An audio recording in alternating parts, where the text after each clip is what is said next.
be able to see it as per the bill. And therefore, transparency can genuinely improve if this bill comes to rule. And that's a welcome change. ఈ bill చాలా మంచి విషయం ఒకటి ఏంటంటే disclosure, అంటే government నుంచి near నుంచి GSMC నుంచి మనకి ఏవైతే ఇన్ఫర్మేషన్ కావాలో, ఎంత ఖర్చు పెడుతున్నారు, ఎలాంటి ప్రాజెక్ట్స్ చేస్తున్నారు, ఎలాంటి ప్లాన్స్ ఉన్నాయి, ఎవరెవరు చేస్తున్నారు, ఈ ప్రాజెక్ట్స్ వల్ల వచ్చే లాభాలు ఏంటి, ఈ వర్క్స్ అనేది ఎంత కొనసాగే, ఇవన్నీ డీటెయిల్స్ కార్పొరేషన్ చట్టబద్ధంగా మన వైపు మన పబ్లిక్లో పెట్టాలి. కార్పొరేషన్ నోటీస్ బోర్డు కానీ న్యూస్ పేపర్లో కానీ మనం పెట్టాలి. దీనివల్ల ఆబ్వియస్లీ ట్రాన్స్పరెన్సీ అనేది జవాబుదారీతనం అనేది పెరిగే ఛాన్సెస్ ఉన్నాయి. కానీ దానికి మించి మనకు కావాల్సిన ఒక ఇండిపెండెంట్ అథారిటీ అంటే ఒక జీడీసీ యాక్ట్ ఆంబుడ్స్మన్ పెడతారు. మనకి ఏమైనా కష్టాలు అంటే ఒక గ్రీవెన్స్ లాగా ఉంటే ప్రస్తుతం మనం ఎవరి దగ్గరికి వెళ్ళాలో మనకు అర్థం కాదు. కానీ ఒక ఆంబుడ్స్మన్ లాగా ఉంటే ఆ అథారిటీ దగ్గర మనకి వెళ్ళి ఈ వార్డులో మనకి సమస్యని మీరు ఎలా పరిష్కరిస్తారో చూడాలి అని ఒక ఫోరం లాగా క్రియేట్ అవుతుంది. ఆ ఫోరం ప్రస్తుతం మన దగ్గర లేదు. అలాగే జిహెచ్ఎంసీ అసలు లేదా క్యూఆర్ యాక్ట్ అనేది ఎలా పనిచేస్తే ఒక ఇంటర్నల్ ఆడిట్, మనకి ఫైనాన్షియల్ ఆడిట్ అంటే అందరికీ అర్థమవుతుంది. ఒక ప్రతి సంవత్సరం ఎంత ఖర్చు పెడుతున్నాం, ఎక్కడ ఖర్చు పెడుతున్నాం, ప్రస్తుతం ఎక్కడ మనకి స్పెండింగ్లో తేడాలు వస్తున్నాయి, ఇవన్నీ ఒక ఫైనాన్షియల్ ఆడిట్ తెలుస్తుంది. అలాంటి ఆడిట్ మనకి జిహెచ్ఎంసీ కానీ ఒక క్యూఆర్లో కార్పొరేషన్స్ కానీ అలాంటి ప్రొవిజన్ లేదు ప్రస్తుతం. సో అలాంటప్పుడు క్యూర్కి కార్పొరేషన్స్ ఎలా పనిచేస్తున్నాయి, దాంట్లో యాక్చువల్లీ లోపాలు ఉన్నాయి, అవన్నీ గవర్నమెంట్ తెలిసే ఛాన్సెస్ తక్కువ.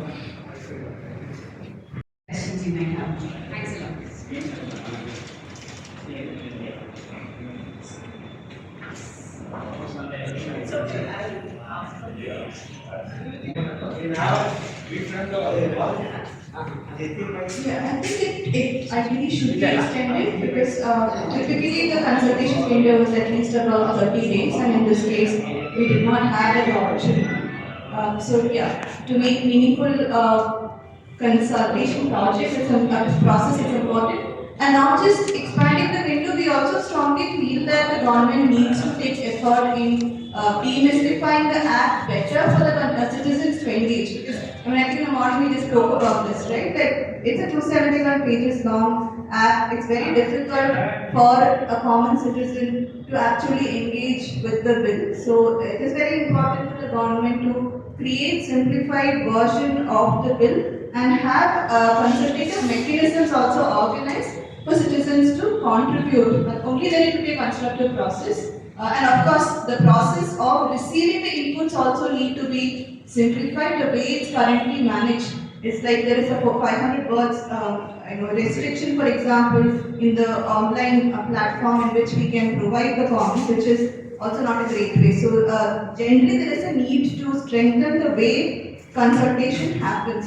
It's not just applicable to Hyderabad, it's applicable to all other cities in India as well, but this could be a good opportunity for Hyderabad to set that model to the rest of India.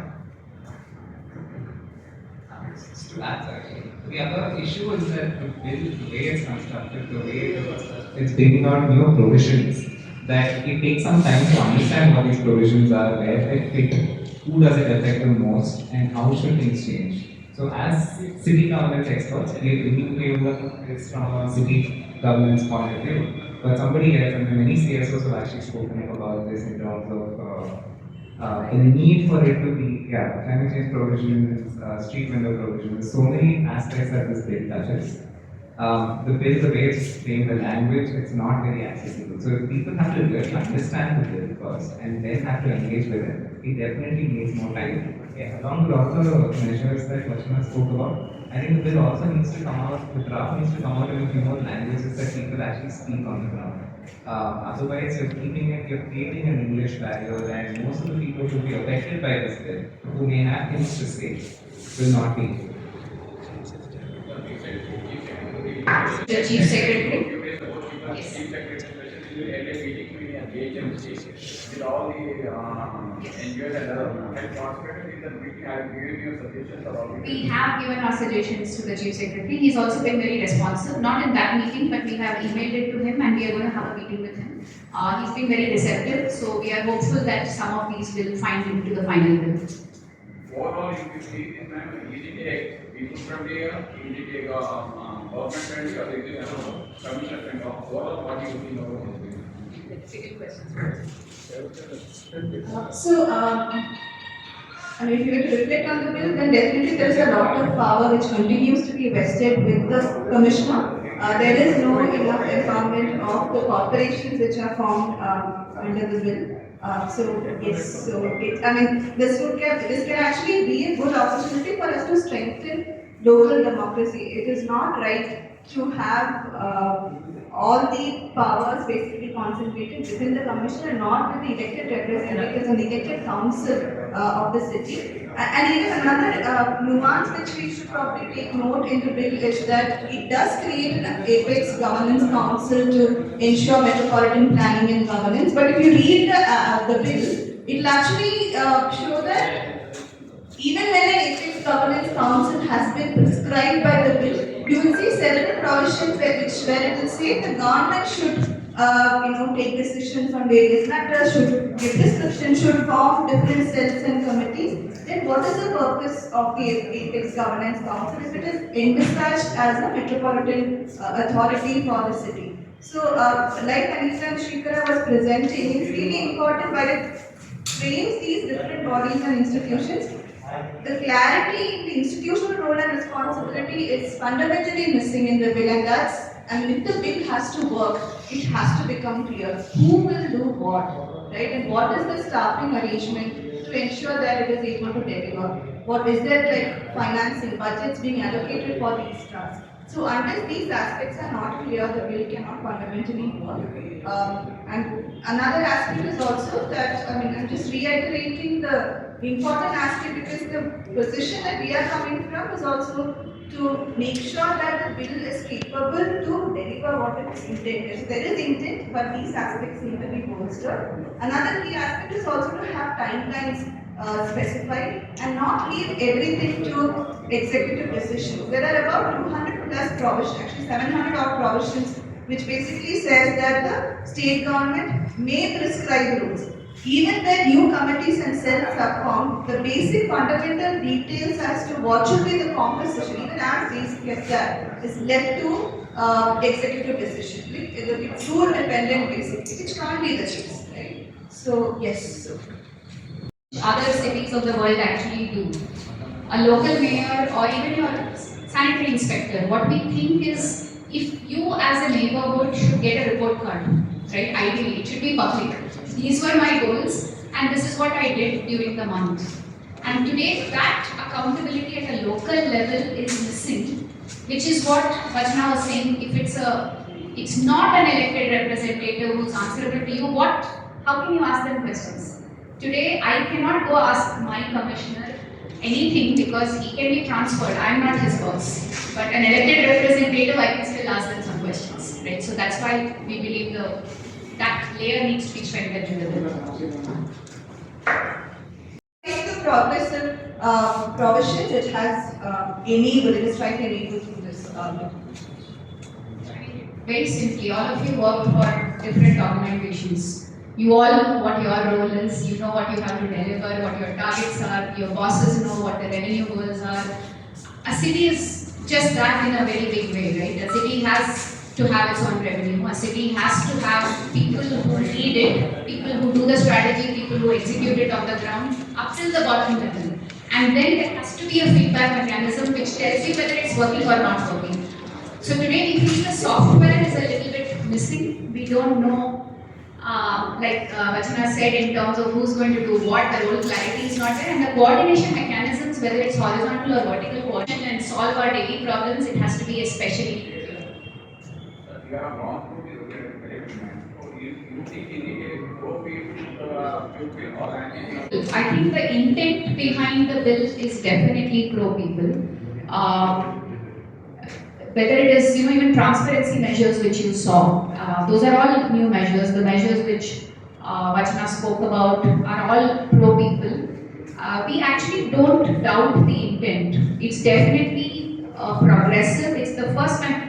I mean, just to give you a thing, they did not have to do this. There is no mandate that they had to bring out a cure bill. They still decided that we need to have a metropolitan governance bill because you can see in front of you how Hyderabad is growing. There is high aspiration both amongst the government, amongst the citizens in this pride in the city. I think the bill speaks to all of that. It speaks to the aspirations of what Hyderabad wants to be. It just needs to bring in the nuts and bolts and make it stronger. And I think all these objectives are, there was an ordinance that came out in December last year, January, early January.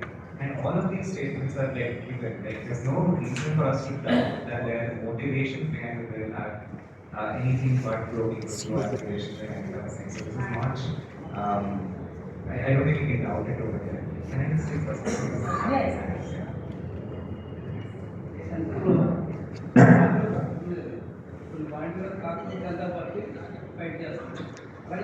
As JANAAGRAHA for almost 20 years, 25 years. So there is something called aggressive confrontation, which is not something we do. There is something called toothless collaboration that also we don't believe in, where we say yes to everything the government says. We genuinely believe in constructive engagement. That's always been our middle ground. We work with many governments across the country, Bangalore, Assam, Odisha, Uttar Pradesh. We don't accept payment from the government, but we are called in, whether it's the 16th Finance Commission, NITI Aayog, all of the Comptroller, Auditor General. We do work with all of them on a completely voluntary basis because we believe we represent the public, we represent the citizen, and we strongly believe the government also wants the same. And therefore, the way to do it is by constructive dialogue and engagement, and that is what would be our modus operandi. Sir, you had a Basically mandated for universal accessibility. What it is missing is a mandate for a public space, complete streets and public space design standards. So a lot of the aspects that trouble the citizens in terms of are our cities walkable, right? Are villa cities flood or not? Which is basically hinging upon how our drains are designed, for example. Safety is not, again, it is not equivalent to just having surveillance or CCTV cameras. It's more than that. For which, actually, a complete street and public space design standards can actually make a lot of difference. And in fact, Hyderabad can be the trendsetter in that sense for the entire cities. It currently is not mandated in the current year. The universal accessibility is not equal to a safe, mobile, inclusive city essentially. So does GBG access to it? Sorry, can I just one more response to it? So on the smart governance one as well, I think see the concern you're raising with it. Hyderabad is the most surveyed city in the world with facial recognition and everything. Like Ashna was saying, I think, and where the bill is missing out, is to clearly specify all the safeguards that have to go into place technically from a data security point of view, but also which India actually does a decent job at. What we don't have right now is the data protection side of things, where how does the government actually access this data? What is it using for? How long will it store it for? These are the provisions that are missing right now. That's actually a recommendation we make in our prospectus, saying that if you want the system, you need to have these safeguards in place and have methods to actually enforce them against government itself. But second, on the utility of it, I think it's definitely important. We are currently trying to look at what data is even there at the city level that can help councillors, even commissioners, even chief ministers make decisions about how cities should be developed, planned, where what kind of measure needs to be taken. And the absolute lack of granular data that is happening. So if we actually ask, if we're in one of like India's Silicon Valley and competing to be a global tech city, having like not knowing what your city is like is actually a big gap, not only in terms of like image, but also in terms of how well you can deliver and design services. So that's what I think is definitely needed. But we definitely believe there needs to be a better design and thinking about how we make it safe and very So I'm only saying that Hyderabad could be However, I mean, we have in the past, in fact, JANAAGRAHA in its early days also spoke about tender sure. It actually has very specific guidelines on how roads and footpaths should be designed. And we are seeing uptake of it outside of the bill, but in Bangalore we are seeing definite success on that. So initially we had done about 100 roads or so, and now they are looking at, in across 35 cities, we are actually seeing not just in Bangalore but also in UP and other states which are looking at it. It's not still at a level where it is notified, because only if it is notified, every tender which goes out will have those strict guidelines. Today it's not at that level. It is more again left to the women fancy of who actually is there in power. Organization. So when we speak to NDA people, they ask us if we are Congress people. So it's we are from no party. We want to work with whoever wants to work for the cities. So whether it is citizens, whether it is journalists, whether it is governments in power, governments outside power. There is no government outside power, but people outside power. But we work with anybody who has the same intent of making quality of life better in India's cities. So it just so happens that those are the governments which have called us. So it's also not, we are not a sales organization which is going and selling to different. So when people see our work and call us, we are happy to collaborate. And we have written to Mr. Jayesh Ranjan as well, offering our support. Bangalore government is a Congress government. We have worked with them in the past as well. So I would say we are not participating. వరకు public consultation ప్రజల నుంచి feedback కోరుతుంది. ప్రజల నుంచి, journalist నుంచి, మన civil society organisation నుంచి feedback కోరుతుంది. మేము జనాగ్రహ అనే ఆర్గనైజేషన్ బెంగళూరులో బేస్ అయి ఉన్నాము. గత 25 సంవత్సరాల నుంచి నగరపాలిక సమస్యల మీద, నగరాల్లో జీవన నాణ్యత మీద ఎలా మెరుగుపరచాలి వీటి మీద పనిచేస్తా ఉన్నాము. ఆ అంశంతో ఈ బిల్ని మేము పరిశీలించి ఎక్కడ బిల్ బాగా పనిచేస్తుంది, ఎక్కడ లోపాలు ఉన్నాయి, ఎక్కడ బెటర్ అవ్వచ్చు అనే పరిశీలన చేసి మాకు ఆ పరిశీలనలో దొరికిన విషయాలని మీ అందరితో షేర్ చేసుకోవడానికి ఈ ప్రెస్ మీట్ పెట్టాము. ఈ ప్రెస్ మీట్లో ఈ గత 60 నిమిషాల సమయంలో ఏది సరిగ్గా ఉంది బిల్లో, ఏది బాగుపడాలి, ఎలా బాగుపడాలి అవన్నీ మేము డీటెయిల్స్ ఇచ్చాము. రైట్, ఇంకేమైనా అవసరం? అంతే సార్.